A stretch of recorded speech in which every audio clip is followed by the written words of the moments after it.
Hey, what's up, guys? Welcome back to Pragmatic Bodybuilding. This, of course, is a series where I express a sensible and realistic approach to all things bodybuilding that's grounded in practical experience, not just on the theory. And today I want to talk about deloads. And we got to be honest here. A lot of motivated bodybuilders don't really like the idea of backing off with their training. And of course, we all love to train hard, to push our limits, to get after it, and to make great progress. So when someone does bring up deloads, like I am now in this video, many of us just want to shrug it off, because in a sense, we feel like we're giving up momentum or maybe moving ourselves backwards. We think deloads are just a waste of time away from the progress we're all so eagerly trying to attain. But in reality, deloading could be one of the wisest, most underused and underrated tools in bodybuilding. They can certainly act as a bridge for more long-term progress, and they can potentially keep you healthier both physically and mentally.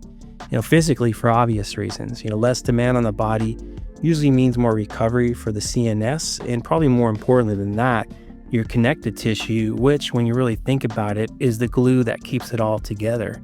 And mentally, sometimes it just feels good not to have to get yourself up for another big training session. And I'm sure at some point over your lifting career, whether you're newer to training or maybe more advanced like myself, you felt some type of resentment heading into a training session because you knew it was going to be pretty brutal to get through, and the aftermath, probably even worse. So the mental break in itself at times can be a breath of fresh air to really relax the environment in order to charge yourself back up again for more enthusiasm, with your training.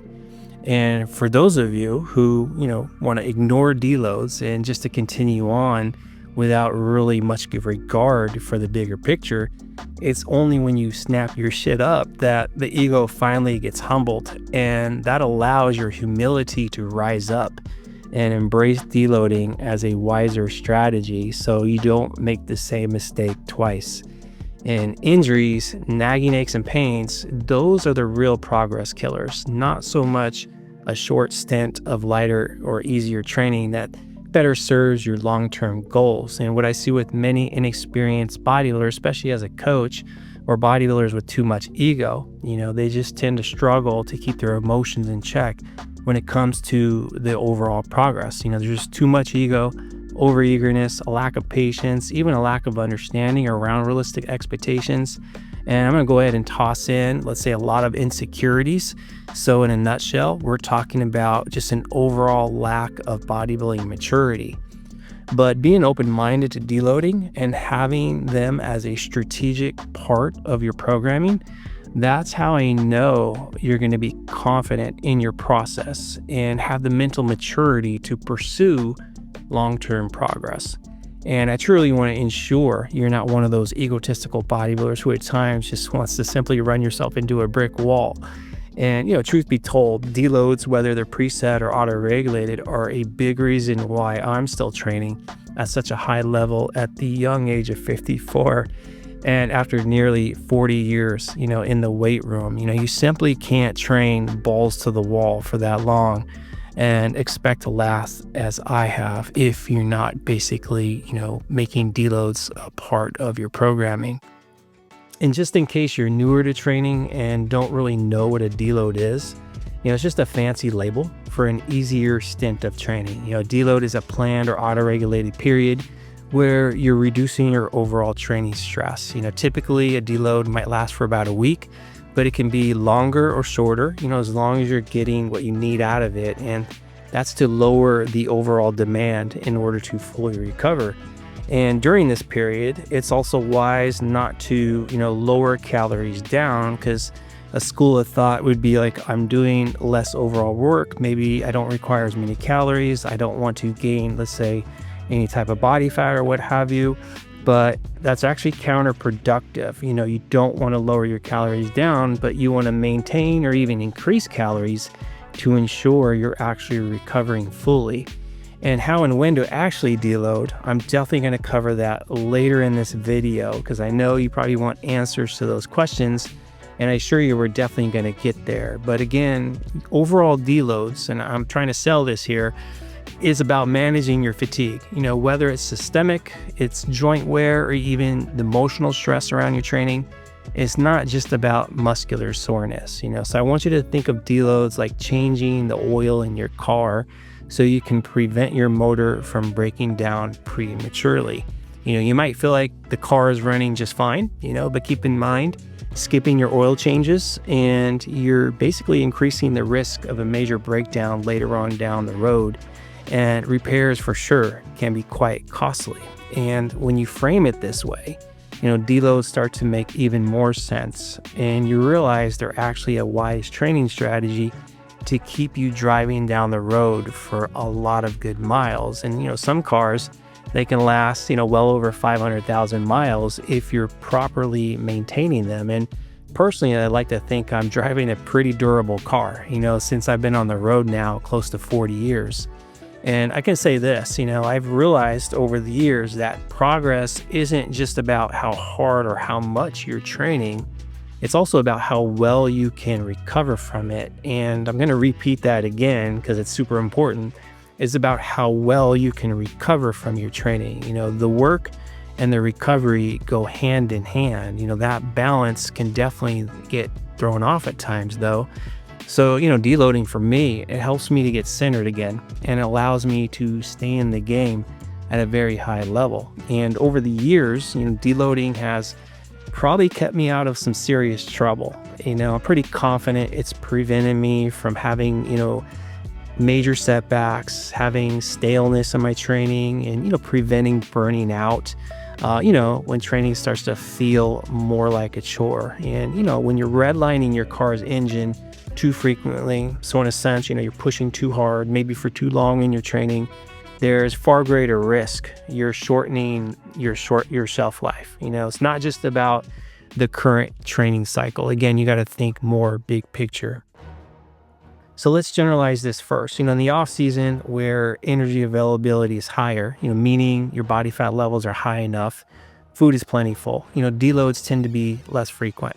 So in general, you might expect to deload every 7 to 9 weeks after really good productive training. But during a contest prep or maybe a longer cutting phase, especially the deeper you get into one where body fat levels are much lower and your food has been reduced down, your recovery is going to be far more challenged and deloads will likely need to be more frequent. So typically you're in a cut though, when body fat level is still relatively higher and food is, still decent, you can likely stretch deloads out maybe every 6 to 7 weeks.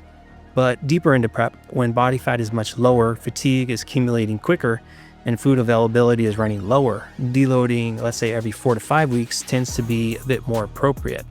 And as for me, I auto-regulate deloads based how I'm actually feeling, mentally, physically, and even emotionally. And over time, I've gotten better at reading those signals. And when I respond to them succinctly, I can keep making steady progress without hitting any major potholes in the road. There are a lot of different ways to approach the deload, and doesn't have to follow just one template. You can adjust a single variable in your training or use a combination of variables depending on where your fatigue levels are at and what you need to ensure you're recovering well. That might mean reducing your overall, set volume, maybe dropping your loads, leaving more reps in reserve, choosing easier exercises, maybe taking more rest days, or even taking a full week off of training if your fatigue is that high.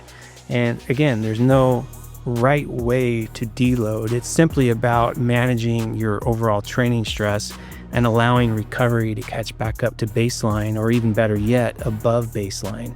And actually, we have an advanced deload guide inside the 3DMJ Vault created by Coach Brad Loomis if you're interested in digging deeper into the specific types of deloads you could potentially use to level up your deload game. But to give you something here in this video, so you're not feeling like I'm purposely giving you a cliffhanger, one of the few deloads I like to prescribe to some of my athletes who are maybe a bit too overeager or maybe a little insecure about backing off is this type of deload. And that's to simply remove one set from each exercise while keeping the intensity the same as always. So in a sense, as if you're still trying to progress your lifts. It serves two purposes.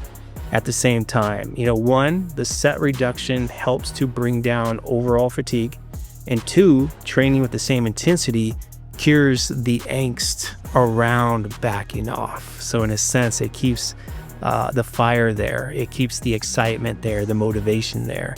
And dropping one set off doesn't sound like it's too much, but if you take an upper body session, for example, that might have, let's say, 6 or 7 exercises, that's 6 to 7 hard sets you're removing from that session is definitely going to make the session easier to get through. It's going to reduce the post-workout fatigue, and it's going to support better overall recovery from the previous baseline, which is the whole point of a deload. In fact, I've had some athletes come out of that type of a deload realizing that they actually get more out of their training with less, because the focus improves, as does their intention with effort level, because basically it's one less set, so there's more focus, and they basically learn how to become more efficient. And for more clarity and, a little bit more depth around this, I want you to watch my videos, Quality Volume and KISS Training.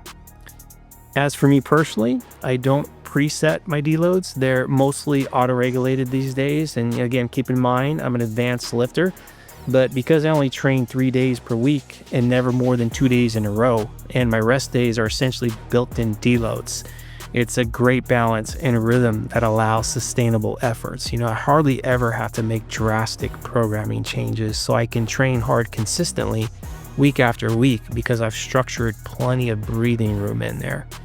That said, there are some days here or there when I'm feeling a bit off, physically, mentally, or maybe even both. And on those days, I'm not afraid to drop a set down, maybe lighten the load, stay further from failure, go to easier exercises if needed, basically make it an easier session, because I always say, whether I have a great workout, an average one, or even a really easy one, they're all pennies being deposited into my physique account.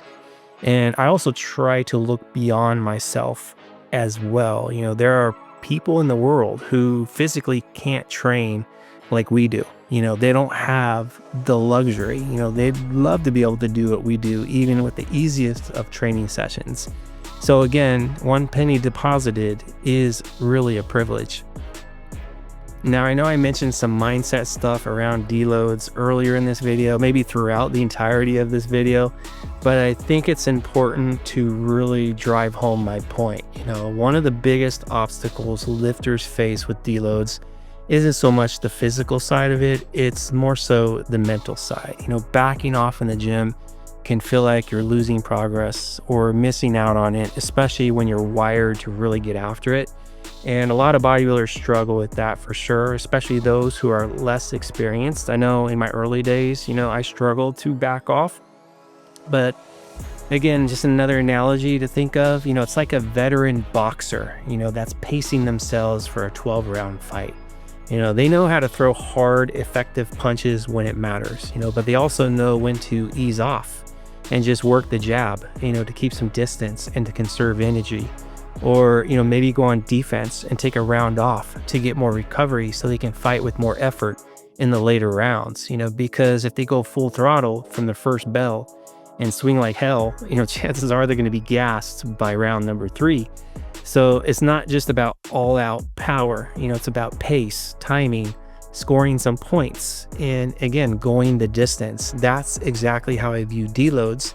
They're part of a smart pacing strategy that's going to allow me to stay in the fight year after year. So if you really think about it, a deload isn't time off or time away from progressing. It's time well spent investing in your long-term success, your longevity. And I think I'm a good example of what you can attain decades deep into a journey. Deloads are a decision that's rooted in patience, confidence, and perspective, qualities that separate the seasoned lifters from the inexperienced emotional ones. I've been the overeager, insecure, egotistical bodybuilder who couldn't see past today. I've trained with little regard for my longevity, a long time ago.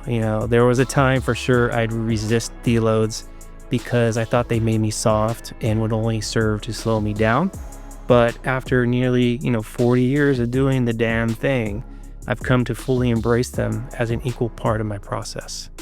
So if you've been hesitant about deloads, or maybe you just never really given them much thought, I hope this helps shift your perspective a bit, because deloading isn't about doing less. It's about doing what's necessary to keep doing this for the long haul, to keep progressing, to keep enjoying your training, to stay in the fight, not just this month or this year, but for decades to come.